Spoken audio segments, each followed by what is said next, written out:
नमस्कार मित्रों, मैं अंशुमान सिंह आपके अपने YouTube channel target with Rohan sir पर आपका फिर से एक बार स्वागत करता हूं। पिछली कक्षाओं में हम शैव धर्म के बारे में या शैव संप्रदाय के बारे में पढ़ चुके थे। आज के जो हमारा टॉपिक है वो वैष्णव धर्म है और वैष्णव धर्म के साथ में आपको ईसाई धर्म और इस्लाम धर्म के बारे में भी थोड़ी सी जानकारी देखने को मिलेगी। तो आइए आज अब बिना देर किए अपने टॉपिक को शुरू करते हैं।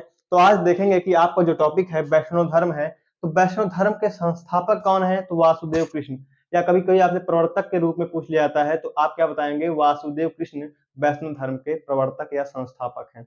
आगे बढ़ेंगे तो विष्णु के उपासक वैष्णव कहलाए, जबकि शिव के उपासक शैव कहलाए थे। आपको पता होगा कि विष्णु भगवान के जो उपासक होते थे उनको वैष्णव कहा गया।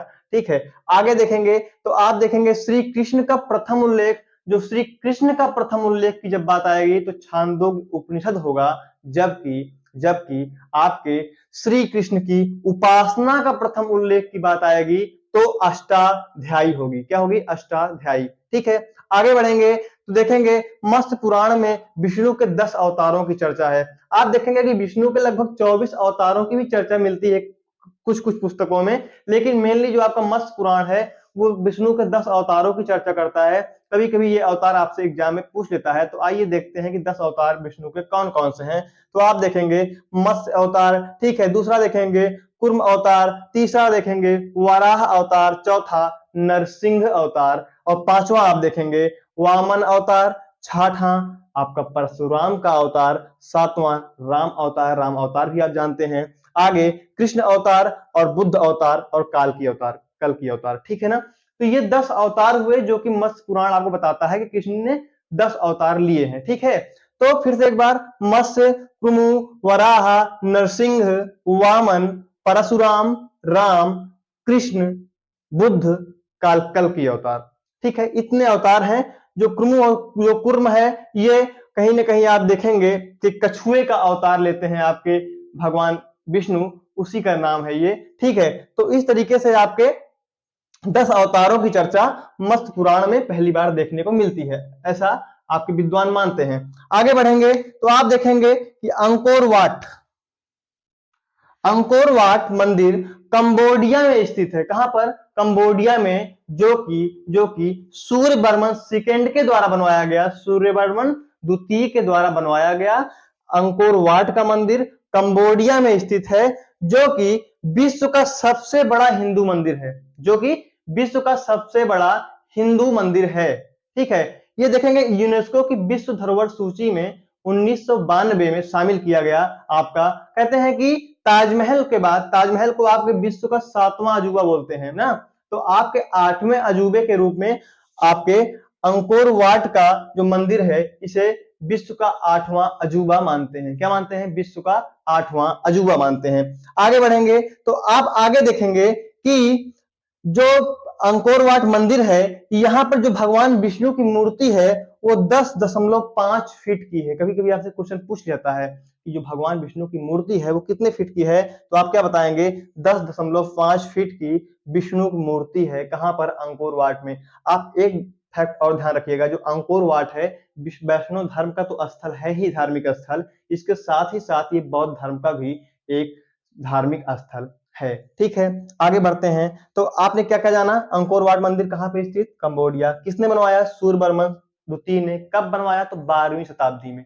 कब बनवाया? 12वीं शताब्दी में। ठीक है, और उसके बाद विश्व का सबसे बड़ा हिंदू मंदिर वैष्णव मंदिर है। आप जानते हैं वैष्णव स्थल भी है, वैष्णव धर्म का भी, और उसके साथ ही साथ बौद्ध धर्म का भी ये धार्मिक स्थल है। और यहाँ पर जो भगवान विष्णु की मूर्ति है 10.5 फीट की है। कितने की है? 10.5 फीट की है। आगे बढ़ेंगे, दक्षिण भारत में वैष्णव धर्म के उपासक अलवार कहलाए। आपने कल की क्लास में पढ़ा था कि आपका जो दक्षिण भारत है, दक्षिण भारत में शिव के उपासक नैनार कहलाए।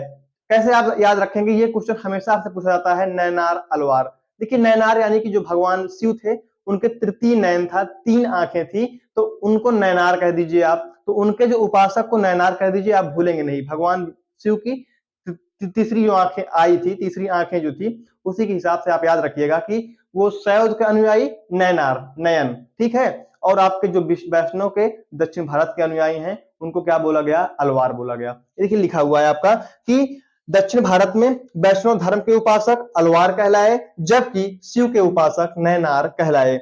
अगला, प्रथम अभिलेखीय साक्ष्य भागवत धर्म। देखिए, वैष्णव धर्म को ही भागवत धर्म भी कहा जाता है, ठीक है। तो वैष्णव धर्म का प्रथम अभिलेखीय साक्ष्य आपसे कोई पूछे तो आप बताएंगे हेलियोडोरस का गरुड़ स्तंभ अभिलेख। क्या बताएंगे? हेलियोडोरस का गरुड़ स्तंभ अभिलेख, ठीक है। अभिलेखीय साक्ष्य आपसे पूछ लेता है, बहुत ही इंपॉर्टेंट है ये हेलियोडोरस का गरुड़ स्तंभ अभिलेख। फिर उसके बाद एक क्वेश्चन आपसे और बनता है कि पल्लव शासक दंति बर्मन खुद को स्वयं को विष्णु का अवतार मानता था। क्या मानता था? स्वयं को विष्णु का अवतार मानता था। कौन? तो आप बताएंगे पल्लव शासक दंति बर्मन जो था वो स्वयं को विष्णु का अवतार मानता था। ध्यान दीजिएगा, स्वयं को विष्णु का अवतार मानता था। तो ये आपके वैष्णव धर्म से संबंधित कुछ बातें रही, ठीक है। इसमें से ये पॉइंट बहुत ही इंपॉर्टेंट है, इसको आप लोग विशेष करके ध्यान दीजिएगा, ठीक है। आइए हम आगे बढ़ते हैं। तो अगला जो आपका धर्म है आज के टॉपिक में, ईसाई धर्म। ईसाई धर्म, तो आप देखेंगे कि ईसाई धर्म के जो संस्थापक हैं वो ईसा मसीह है। कौन है? ईसा मसीह जो है वो, जो ईसा मसीह जो थे वो ईसाई धर्म के संस्थापक थे। जबकि ईसाई धर्म का जो पवित्र ग्रंथ है वो बाइबल के रूप में हम देखते हैं। क्या देखते हैं? बाइबल के रूप में आप ईसाई धर्म का पवित्र ग्रंथ देखते हैं, ठीक है। पवित्र ग्रंथ पूछे तो बाइबल, संस्थापक पूछे तो ईसा मसीह, ठीक है। आगे बढ़ेंगे। जन्म, कभी कोई पूछ लेता है कि ईसा मसीह का जन्म कहां पे हुआ था, तो आप क्या बोलेंगे? जेरूशलम में, ठीक है। कहीं कहीं यरूशलेम भी मिल जाता है और जेरूशलम भी मिलता है। तो ईसा मसीह का जो जन्म था वो जेरूशलम में हुआ था। पवित्र चिन्ह क्रॉस, आपसे क्वेश्चन पूछा जाएगा कि ईसाई धर्म का पवित्र चिन्ह क्या है, तो आप क्या बताएंगे? क्रॉस। देखिए क्रॉस बना हुआ है यहाँ पे। क्या होता है कि आप देखिए, आगे पढ़ेंगे समझ में आएगा, बताते हैं आपको। जन्म दिवस को क्रिसमस डे के रूप में मनाते हैं। क्रिसमस डे आप बनाते हैं, ठीक है। कब मनाते हैं? आप कमेंट बॉक्स में उसका आंसर दीजिएगा। क्रिसमस डे आप किस डेट को मनाते हैं? आगे देखिए, ईसा मसीह को सूली पर 33 ईस्वी में रोमन गवर्नर पोंटियस ने चढ़ाया। पोंटियस ने चढ़ाया। तो देखिए सूली पर, देखिए जो क्रॉस का मैंने बनाया हुआ चिन्ह देखिएगा, जो क्रॉस है ऐसे आपके किसको? ईसा मसीह को यहाँ पर जान लीजिए सिर हो गया, तो ये पैर हुआ, एक हाथ यहाँ बांध दिए, एक हाथ यहाँ पर बांध दिए। तो ये क्रॉस है, ये इनका क्या बन गया? प्रतीक चिन्ह बन गया। किसका? ईसाइयों का।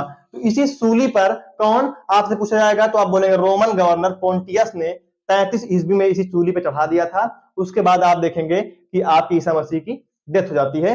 तो आपने क्या देखा कि ईसा मसीह जो थे वो ईसाई धर्म के संस्थापक थे। इनके जन्म दिवस को क्रिसमस डे के रूप में मनाया जाता है और ईसा मसीह को सूली पर 33 ईस्वी में रोमन गवर्नर पोंटियस ने चढ़ाया, ठीक है। इतना इंपॉर्टेंट बातें हैं आपके, किससे? आपके ईसाई धर्म से संबंधित। आइए आपके इस्लाम धर्म के बारे में पढ़ते हैं और इस्लाम धर्म का विस्तृत चर्चा हम करेंगे जब आपका मध्यकालीन भारत का इतिहास स्टार्ट करेंगे, तब वहां पर इस्लाम धर्म का विस्तृत चर्चा करेंगे। लेकिन यहाँ जब धर्म के बारे में आप पढ़ रहे थे तो मैंने सोचा कि थोड़ी सी चर्चा यहाँ पर होना आवश्यक है, ठीक है मित्रों। तो आइए देखते हैं इस्लाम धर्म। इस्लाम धर्म के संस्थापक तो आप क्या बताएंगे? आप बताएंगे हजरत मोहम्मद साहब। हजरत मोहम्मद साहब इस्लाम धर्म के संस्थापक थे, ठीक है ना। आगे बढ़ेंगे। जन्म, इनका जन्म कब हुआ था? तो आप क्या बताएंगे? 570 ईस्वी मक्का में।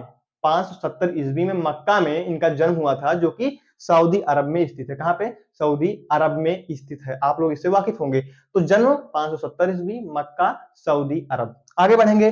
पिता और माता का नाम, कभी क्या आपसे क्वेश्चन पूछ लेता है कि मोहम्मद साहब के पिता का क्या नाम था, तो आप बोलेंगे अब्दुल्ला, जबकि माता का क्या नाम था? अमीना। पिता अब्दुल्ला, माता अमीना, ठीक है। आगे बढ़ेंगे। विवाह, विवाह इन्होंने खदीजा नामक स्त्री से किया। किससे? खदीजा नामक स्त्री से विवाह किया और विवाह के बाद इनको एक पुत्री की प्राप्ति हुई खदीजा से। उस पुत्री का नाम फातिमा था। क्या था? फातिमा। कभी कभी इनकी पुत्री का नाम भी आपसे एग्जाम में पूछ लिया जाता है, तो आप क्या बताएंगे? फातिमा। आगे बढ़ेंगे। तो दामाद, यानी कि जो फातिमा इनकी पुत्री थी उनकी शादी किससे हुई? तो अली से हुई। तो यानी इनके दामाद का क्या नाम था? अली। दामाद अली था। और इनका जो पवित्र ग्रंथ, यानी कि जो आपके इस्लाम धर्म का जो पवित्र ग्रंथ था वो कुरान था, जबकि जबकि आपके ईसाई धर्म का पवित्र ग्रंथ बाइबल था, ठीक है ना। ठीक, आगे बढ़ेंगे। आप देखेंगे 610 ईस्वी में हीरा नामक गुफा में इनको ज्ञान की प्राप्ति हुई। जैसे आपके बुद्ध को ज्ञान की प्राप्ति होती है, आपके जैन को, महावीर जैन को ज्ञान की प्राप्ति होती है, वैसे ही आपके मोहम्मद साहब को भी 610 ईस्वी में हीरा नामक गुफा में ज्ञान की प्राप्ति होती है। ठीक है ना, यानी कि ये वास्तविकताओं से परिचित हुए कि वास्तव में संसार का सार क्या है। ठीक है, तो इस प्रकार से 610 में हीरा नामक गुफा में मोहम्मद साहब को भी ज्ञान की प्राप्ति हुई। आगे बढ़ेंगे, 622 ईस्वी में मक्का से मदीना की ये यात्रा करते हैं। कौन? आपके मोहम्मद साहब। ठीक है, इसकी चर्चा हम नेक्स्ट क्लास में करेंगे। नेक्स्ट क्लास यानी कि जब आपका मध्यकालीन भारत का इतिहास शुरू करेंगे तब करेंगे विस्तार से। तो यहाँ पे इतना जानिए कि 622 ईस्वी में मक्का से मदीना की यात्रा करते हैं। कौन? मोहम्मद साहब। उसको हिजरी संवत के नाम से जाना जाता है। हिजरी संवत के नाम से जाना जाता है। ठीक है, आगे देखेंगे, मृत्यु 8 जून 632 ईस्वी को आपके मोहम्मद साहब की मृत्यु हो जाती है, जबकि 570 ईस्वी में इनका जन्म हुआ था। कब मृत्यु होती है? 8 जून 632 ईस्वी को इनकी मृत्यु हो जाती है। फिर उसके बाद आपसे क्वेश्चन पूछा जाता है कि जो आपके मोहम्मद साहब थे उनके उत्तराधिकारियों को क्या बोला गया? तो उनके उत्तराधिकारियों को खलीफा बोला गया। क्या बोला गया? खलीफा। ठीक है, तो आप देखेंगे कि मोहम्मद साहब के मृत्यु के बाद से जो खलीफा का कॉन्सेप्ट चला आ रहा है, ये लगभग 1924 में टर्की के शासक मुस्तफा कमाल पाशा के द्वारा समाप्त कर दिया जाएगा। कब समाप्त किया जाएगा? 1924 ईस्वी में। उसी में आप देखते हैं आपके भारत में खिलाफत आंदोलन होता है, तो उसकी भी आधुनिक भारत की जब आप बात करेंगे, आधुनिक भारत का इतिहास जब पढ़ेंगे तो वहां पर उसकी भी विस्तृत चर्चा होगी। तो यहाँ पे इतना जानिए कि जो इसके यानी कि मोहम्मद साहब के उत्तराधिकारी को, इस्लाम धर्म के उत्तराधिकारी को क्या बोला गया? तो खलीफा बोला गया। और खलीफा का पद समाप्त कब हुआ? तो 1924 ईस्वी में। आगे बढ़ेंगे तो देखेंगे उत्तराधिकारी खलीफा कहलाए। इस्लाम का विभाजन आपने पढ़ा होगा। इस्लाम धर्म जो होता है उसका विभाजन हो जाता है शिया और सुन्नी दो संप्रदायों में। इस्लाम धर्म का विभाजन शिया और सुन्नी दो संप्रदायों में होता है। तो आप देखेंगे कि इस्लाम धर्म का विभाजन होता है तो एक सुन्नी संप्रदाय, एक शिया संप्रदाय। ठीक है ना, तो जो सुन्नी संप्रदाय होते हैं वो मोहम्मद साहब का अनुसरण करते हैं। किसका? मोहम्मद साहब का अनुसरण करते हैं। जबकि आपके जो शिया संप्रदाय के लोग होते हैं वो मोहम्मद साहब के दामाद अली का अनुसरण करते हैं। किसका करते हैं? अली का अनुसरण करते हैं। तो ठीक है, तो मित्रों आज आपका जो ये कुछ इस्लाम धर्म और ईसाई धर्म और वैष्णव धर्म का कुछ ये परिचय रहा, ये आपको चीजें समझ में आई होंगी। बहुत ही इंपॉर्टेंट है, यहाँ से आपका क्वेश्चन कभी कभी बन जाता है। और उसके बाद आपको जानना भी चाहिए, कम से कम अपने देश में या संसार में जो इस समय धर्म चल रहे हैं, इनकी वास्तविकता क्या है, इनकी प्राचीनता क्या है, इनको आपको जानना चाहिए। तो ये आपका क्या रहा? आपका ये ईसाई धर्म, वैष्णव धर्म और इस्लाम धर्म से संबंधित कुछ बातें रही। इनको आप लोग 1-2 बार पढ़िएगा तो चीजें आपको याद हो जाएंगी। ठीक है, इसी के साथ मैं अपने क्लास को समाप्त करता हूं मित्रों। इसका आप स्क्रीनशॉट ले सकते हैं और कमेंट बॉक्स में अपने रिप्लाई दीजिए। जो मैं आपसे क्वेश्चन पूछा था कि जन्म दिवस को क्रिसमस डे के रूप में मनाया जाता है, लेकिन कब? ठीक है, ओके मित्रों, धन्यवाद। आप इसका स्क्रीनशॉट ले सकते हैं।